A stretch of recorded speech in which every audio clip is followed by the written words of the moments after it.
자, 이번 시간에는 건설안전기사 2012년 5월 20일 2회 때죠. 2회 때 출제됐던 문제를 풀죠. 자, 즉 1과목의 산업안전관리론. 다음 중 재해방지를 위한 대책 선정 시 안전대책에 해당되지 않는 것은? 자, 안전대책은 기술적 대책, 교육적 대책, 관리적 대책, 이 세 가지뿐이 없죠. 자, 여기 경제적 대책이라고 하는 것은 없어요. 자, 여기 우리가 이제 반대로 다 기술적 원인, 다음에 관리적 원인, 교육적 원인, 이 세 가지가 바로 간접 원인이죠. 직접 원인은 두 가지, 간접 원인은 크게 이 세 가지로. 자, 2번은 법에 따라 사업주가 안전보건 개선 계획을 수립할 때 심의를 거쳐야 하는 자, 조직은 위원회, 산업안전보건위원회의 심의를 거치도록 되어 있죠. 그래서 답은 1번. 자, 3번에 하이니티 재해 비용 산출 방법에 따라서 간접 손실비에 속하지 않는 것. 그래서 우리가 직접비라고 했을 때 직접비는 법정보상비죠. 법정보상비. 법정보상비 이해의 모든 그 비용을 우리는 간접비라고 하죠. 그래서 법정보상비 하면 휴업구역, 장애보상비, 장애특별보상비, 뭐 상병보상연금, 장의비, 120일분이 나오죠. 근데 장의비 같은 것은 법으로다가도 정해져 있고 121분, 4개월분, 평균임금의 4개월분이 지급이 되고, 또 일반적으로 회사에서도 또 장의비를 지급을 하니까, 근데 회사에서 지불하는 장의비는 우리가 그거는 직접비가 아니라 간접비에 포함되겠죠. 그래서 지금 여기 간접 손실비에 속하지 않는 거 해서 1번에 사망시 장의 비용, 이거는 우리가 직접비 속에 들어갈 수 있다. 3번 재해조사 시 유의사항과 가장 거리가 먼 것은? 사실을 수집하고 증언하는 사실이 말은 청으로 하고 타인의 의견은 혼란을 초래하므로 조사는 1인으로 하고, 이게 틀렸죠. 조사는 자 2인 이상이 공정하게 객관적으로 조사한다, 이렇게 맞죠. 그래서 특히 우리가 재해조사 시 유의사항, 뭐에 관계되는 유의사항.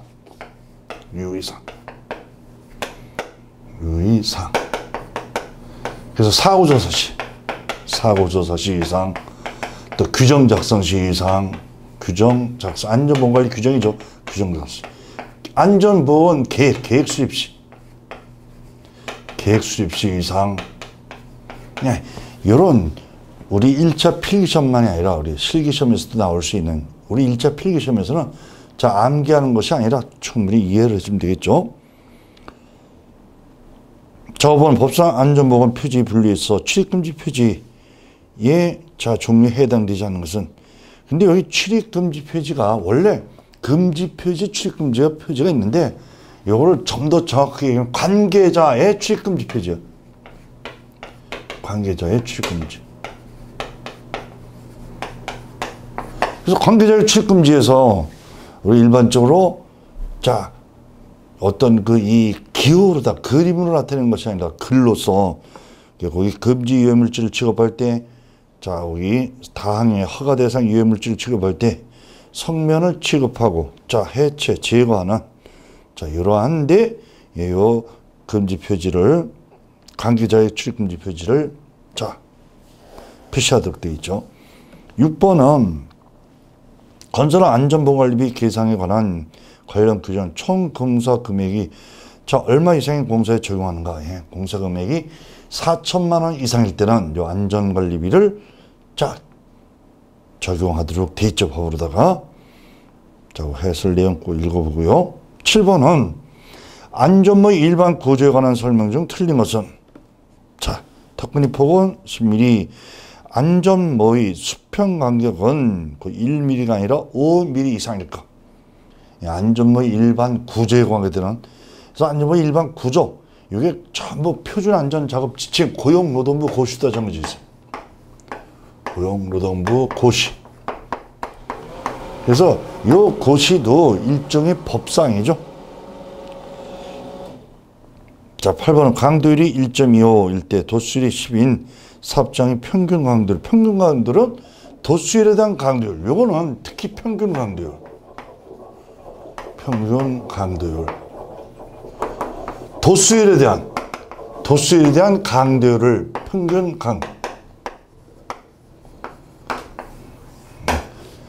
우리 일반적으로 제로 구하는데 도수에 대한 강도율을 자고 숫자만 대입시켜주면 되겠죠. 9번은 쭉 설명이 되고, 자, 법에 따라 산업재해가 발생했을 때 법에 정하는 바에 따라 자 관련 사항을 기록 보존해야 하는데, 이러한 산업재해 중 고용노동부로 정하는 산업재해에 대해서 고용노동부 장관에게 보고해야 할 사항과 거리가 먼 것은. 자, 근데 자 여기 이제 그 해설에도 이제 설명이 되어 있지만, 근데 이거는 내용을 보면은 바로 맞출 수가 있어야 돼. 자, 산업재해 발생 개요, 원인 및 보고 시기, 다음에 재발 방지 계획, 3번에 실업급여 지급사항, 이게 이런 것까지 우리가 보고할 그 상황은 아니죠. 자, 이런 거는 우리가 바로 답을 모르는, 요 내용을 모른다고 하더라도 이건 답이 보이는 문제 찾을 수 있어야 돼. 자, 10번은 법사 안전검사 대상 유해 위험 기구에 해당되지 않는 거. 자, 여기 4번이 이동식 크레인은 안전검사 대상에는 없어요. 그래서 안전검사 대상 12가지. 이것만 아니라 우리가 안전인증 대상, 자율안전환경 대상에서 기기기구 설비, 방호장치, 보호구, 안전인증과 자율안전확인 해서 구분해서 알아둬야 되죠. 내용이 많아도 시험에 계속 나오니까 그걸 암기를 해야 돼. 자, 11번은 안전점검 시 담당자의 자세로 가장 적절하지 않은 것은. 이것도 답이 보이는 문제. 우리가 답이 보이는 문제가 있어요. 이게 중요한 거예요. 답이 보이는 문제. 우리 틀린 것은, 이랬을 때는 아무래도 말이 이상해. 또 앞뒤 말이 맞지 않아요. 엉뚱한 말이 들어있어요. 그래서 답이 보인다는 거예요. 근데 이 답이 쉽게 보이지 않죠? 여러분들이 이 문제를 전체를 우선 3년 동안을 3번 풀고, 그리고 다음에 이제 2년 동안을 또 우리가 3번 풀 때 3년치를 3회 이상 풀고 나서 2년치 문제를 처음 풀면은 이제 답이 보여요. 그때는 우리 쭉 학습을 해가면서, 우리 이 학습을 진행하면서 어느 단계가 요 한계를 딱 넘었으면은, 요 한계를 딱 넘었으면은 공부하는 것도 재미있고 또 답도 보이고 아주 이 능률이 오르고 그런 상황이 되죠.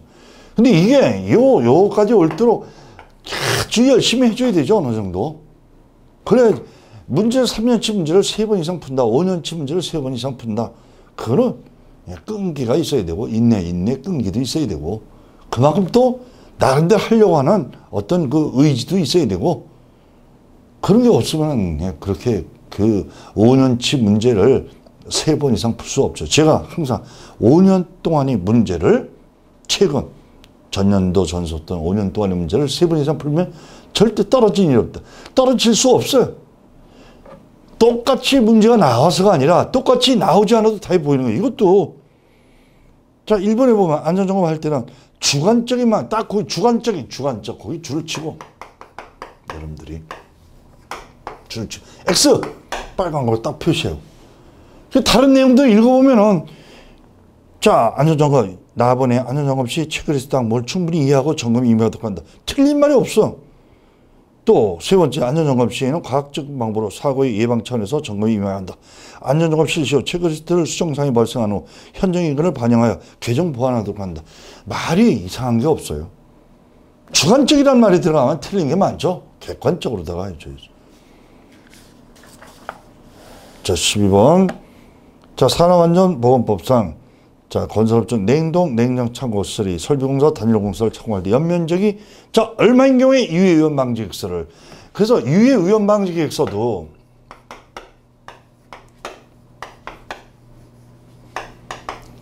우리 건설안전이니까 건설업종에 관계되는 거예요.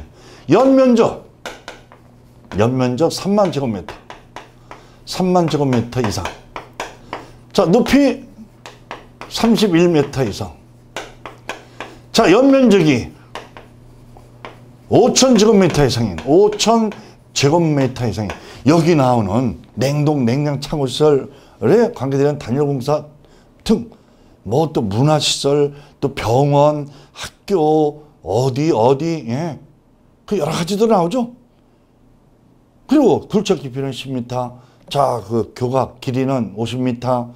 자, 우리가 또 그 터널 굴착 같은 경우에는 일체 터널 굴착 같은 경우에는 그 제한이 없고 터널을 뚫는 순간에 유해염 방지 기술을 제출해 줘야 되죠. 또 우리가 발전용 댐이나 발전용 댐, 다목적 댐 이런 것들은 제한이 없죠. 내용수 전용 댐, 지방 상수도 전용 댐은 2천만 톤 이상. 이거는 반드시 외워줘야 돼. 실기에도 아주 많이 나오죠. 그래서 답은 2번이 거기 해설에 나오는 요 내용을 완벽하게 오는 그 숫자를 숙지를 해줘야 되죠.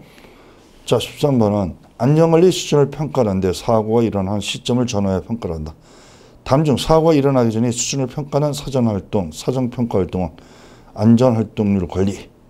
답은 2번이죠. 자, 14번 무죄운동 기본 3원칙. 자, 통계 원칙은 없어요.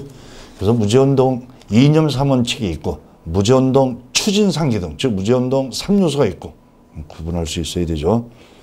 자, 15번은 죄라고 하는 결과에 미치는 원인 요소와의 관계를 자, 상호 인간관계만으로 결부시켜 작성된 것은 특성 요인도 어골상으로 해서 자, 우리가 원인을 분석하는 방법이죠. 자, 16번은 안전활동을 원활하게 수행하기 위한 안전관리 수직이 목적으로 볼 수 없는 것은 자, 안전, 이것도 답이 보이는 문제예요. 자, 저희적 사고 예방 활동을 하고 기업의 손실을 근본적으로 방지하고 안전보험관리비를 절감하기 위해서 말이 안 되죠. 안전관리비를 절감하기 위해서 조직이 필요하다. 그건 말이 안 돼요. 연결이 될 수 없죠. 자, 17번은 동작이 유형이 아닌 것은 사람의 것은 추락, 사람이 떨어져 전도 넘어져 사람이 부딪히는 거야. 근데 비례는 물체가 날라와서 맞는 거지. 답은 3번이죠. 18번은 법상 사업적 임무와 가장 거리가 먼 것은 여기 4번에 안전보건 정책의 수립, 집행, 조정 및 통제한다. 이거는 거기 보세요. 안전보건 정책을 수립하고 집행하고 조정하고 통제하고 이게 사장이 할 일이 아니죠. 이건 정부에서 할 일이죠. 정부 책무죠. 19번은 무죄운동 추진기법 중 팀이 자, 일체감, 연대감을 조성할 수 있고 동시에 대내 구피질에 좋은 이미지를 불어넣어 안전행동을 하도록 하는 방법은 자, 엄지손가락을 왼손 엄지손가락을 내서 서로 맞잡죠. 잡아서 동그랗게 원을 그리고 타치 엔드 콜 소리 지르죠. 무죄운동 좋아, 무죄운동 좋아, 무죄운동 좋아 3번. 또 뭐 안전물을 채용하자, 안전물을 채용하자 뭐 여러 가지로 다 복창. 그래서 만져서 소리친다. 그래서 터치 앤드 콜. 자, 20번은 안전사고와 생산공정의 관계를 가장 적절히 표현한 것은 자, 4번에 안전사고란 생산공정이 잘못되었다는 것을 암시하는 정보적, 잠재적 정보 지표이다. 이 문제는 똑같이 계속 나오는 문제예요. 똑같이. 그리고 상적으로 따도 이건 뭐 여기 안전사고란 생산공정과 별개이다. 안전사고는 생산공정에 별 영향을 주지 않는다. 안전사고는 생산공정이 잘못을 입증하는 근거가 된다. 이거는 그 말이 안 되는 바로 이것도 답이 보이는 문제죠. 자, 이제 제2과목 산업심리교육에서 자, 생활하고 있는 현실적인 장면에서 해결 방안을 찾아내는 것으로 지식, 기능, 태도, 기술 등을 종합적으로 획득하도록 하는 학습 방법. 이게 바로 문제 해결법이죠. 답은 1번 문제 해결법. 자, 20번 필요의 현상으로 볼 수 없는 것은 자, 여기 이 주관적 필요는 필요의 3표지에서 거기 나오는 내용이지 필요현, 주관적 필요, 필요현상은 아니죠. 중추신경의 필요, 반사운동신경 필요, 근육 필요. 자, 자주 나왔던 문제는 아니죠. 23번은 상황성 누발자의 제2발용으로 가장 적절한 것은 상황성 누발자는 그 사고를 낼 만한 상황, 위험한 기계가 결함이 있고 뭐 침진의 어떤 근심이 있고 이런 지금 위험하지 않은 어떤 뭐 사무실에서 사무작업을 한다. 그럼 사고 날 위험한 상황이 아니죠. 그래서 답은 1번이. 소심한 성격, 주의력이 산만, 침착성, 도덕성의 여령, 요거는 상황성 누발자 아니라 소질성 누발자죠. 자, 그 상황성 누발자, 소질성 누발자 등에서 꼭 잘 알아둬야 되죠. 24번 안전보건 교육계획에 포함해야 할 사항과 가장 거리가 먼 것은, 이것도 교육방법 당연히 어떤 강의법으로 할 것이냐, 시청각 할 것이냐, 교육장소 어디에 교육할 것이냐, 교육 목표는 뭐냐. 근데 교육생 의견, 이게 무슨 목적에 교육계획에 들어가요. 답이 보이는 문제죠. 자, 그래서 여기 해설에 남아있는 교육 목표 첫째 과제라는 이것도 나오고, 자, 교육계획을 수립할 때 첫째 과제는 교육 목표다. 교육 목표의 세 가지, 교육 목표상이 아닌 것은 이것도 나오고, 또 교육 중 및 교육 대상에서 교육 대상은 교육계획을 수립하는데 가장 우선적으로 고려할 사항이다. 자, 여러 가지가 나오죠. 25번에 착시 현상 중에서 실제로는 움직이지 않는데 움직이는 것처럼 느껴지는, 우리 차를 탔을 때 내 차는 움직이지 않고 있는데 옆에 차가 이동함으로써 내 차가 움직이는 것 같이, 내가 타고 있는 차가 움직이는 것 같이 느껴지는 유도운동. 자, 실제로 움직이지 않는데도 움직이는 것처럼 느껴지는 심적인 현상. 이거 이제 가연운동은 베타 운동에서 실질은 딱딱 정지되어 있죠. 근데 그 계속 순간순간 정되어 있는 걸 동작을 연속적으로 계속 보여주니까 우리 눈에는 움직이는 것 같이 느껴지는, 자, 가연운동이죠. 자, 26번은 측정된 행동이 심리검사로 미네소타 사무직검사, 개정된 미네소타 필기업. 자, 이거는 적성검사를 말한다. 해설 내용도 읽어서 연결될 수 있도록 해주고, 27번은 학습평가 도구 중 측정의 결과에 대해 누가 봐도 일치되는 의견이 나오는, 누가 봐도 똑같은 결과가 나오는 객관성을 의미하죠. 그래서 우리 타당도, 신뢰도, 객관도, 다음에 실용도 이해를 해주고요. 주의 특성. 자, 1번 주의력을 강화하면 그 기능은 저한다. 주의력을 강화하면 그 기능은 높아지죠. 저하지는 것이 아니라 높아진다. 29번 지도자 자신이 자유시등에 부여한 거는, 자, 의인된 거나 전문성에 관한 두 가지죠. 자, 조직이 지도자에게 부여한 거는 보상적, 강압적, 합법적. 자, 이것도 구분할 수 있어야 되고 내용도 다 잘 알아둬야 되죠. 30번은 안전교육 목표에 포함시켜야 할 사항으로 가장 적절한 것은, 자, 여기 아까 제가 얘기한 거예요. 교육 목표 세 가지. 자, 거기 교육 및 훈련의 범위, 교육 보호자리 준비 및 사용 지침, 교육 훈련의 의미와 책임과 기병시. 자, 그 24번 문제하고 비교해서 봐두면 좋죠. 31번. 자, 여기 산업심의 5대 요소, 습관, 습성, 동기감. 우리가 이거 실기시험에서도 나오는데요. 습관, 안전심리 5대. 습관에 의해서 이걸 의식적으로다가 본인이 만드는 게 습관이에요. 이게 이제 습관이 습성으로 되죠. 무의식적으로 행하게 돼요. 습관, 습성. 그리고 동기감, 이렇게. 그래서 동기, 기질, 감정, 동기감. 자, 이렇게 내어둬야 되죠. 우리 실기시험에서도 잘 나오는 거니까. 32번은 안전보험 교육에 있어서 건설 일용 근로자의 건설업 기초안전보험 교육시간 4시간. 자, 33번은 OFJT, 현장이 아닌 곳에서 교육시키는 집단교육을 얘기하죠. 특징이 아닌 거. 그래서 4번 개개인이 적절한 지도훈련이 가능하다. 이거는 OFJT가 아니라 OJT에 관계가 되죠. 34번은 작업 동기에 있어서 행동의 세 가지 결정 요인으로 볼 수 없는 것은, 자, 능력, 동기, 자, 상황적 제어 조건. 거기 2번 수행은 포함되지 않죠. 이것도 이때 처음 나왔던 문제. 그래서 여러분들이 쭉 학습을 하면서 계속 반복되는 것들이 있어요. 그게 중요하죠. 그럼 가다 보면은 공부를 어느 정도 여러분들이 이제 익히게 되면은, 아, 요거는 자주 출제되는 문제가 아니네. 요건 처음 보는 문제네. 이게 느껴져요. 그러면 자주 보이는 문제, 처음 보는 문제. 자, 그런 문제 간단하고 쉬우면은 익혀줘요. 근데 그게 복잡하고 그러면 너무 시간 들이면 문제 다 보고 넘어가야죠. 자, 우리는 70점을 목표로 공부를 해준다는 거, 그 염두에 둬야 되죠.